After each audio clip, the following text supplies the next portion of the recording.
गोंदियात नववर्षाच्या पहिल्या दिवशी बेटा बचाव अभियानाअंतर्गत गोंदियाच्या आंबेडकर चौकात लोकांना दूध व पौष्टिक आहाराचे वाटप करण्यात आले आहे।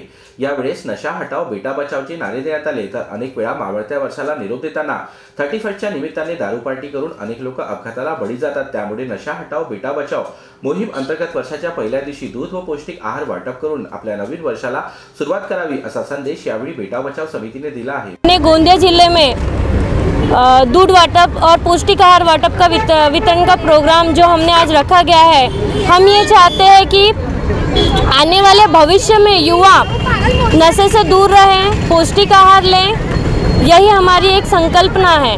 क्योंकि आज के दिन से युवा की शुरुआत हो रही है और युवा नशे में लिप्त होते जा रहा है, तो नशे में हमारा युवा लिप्त ना हो, इसी का हम इस छोटे से संदेश से हम संदेश देना चाह रहे हैं।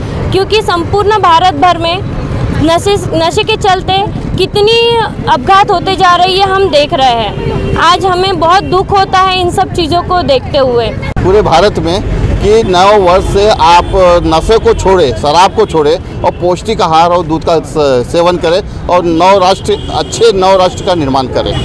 सरकार का भी काम है कि नशे को बंद करे। मैं सरकार से भी निवेदन करूंगा कि संपूर्ण नशे को बंद करेंगे, तभी बेटियों का जीवन भी खुशियों में से भरा रहेगा और परिवार भी सुखी रहेगा। दारूचं प्रमाण आजच्या समाजामध्ये सेवनाचं प्रमाण खूप वाढलेलं आहे, नशेचं प्रमाण वाढलेलं आहे। तर दारू सोडून दुधाचा उपयोग करण्यासाठी आणि ते आपल्या शरीराला खूप चांगलं असते, आरोग्यवर्धक असते आणि खूप सारे त्याचे फायदे पण आहेत। तर दारू सोडायची आहे आणि दुधाची वाट आपल्याला धरायची आहे। खूप चांगला संदेश बेटा बचाव आंदोलनाच्या माध्यमातून आपल्या समाजात देण्याचा हा प्रयत्न आहे। त्यामुळे बेटा बचाव समितीने घेतलेल्या या उपक्रमाची दखल किती लोक घेतात हे तर 31 डिसेंबर 2025 पर्यंतच्या अपघाताच्या आकडेवारीवरूनच कळेल।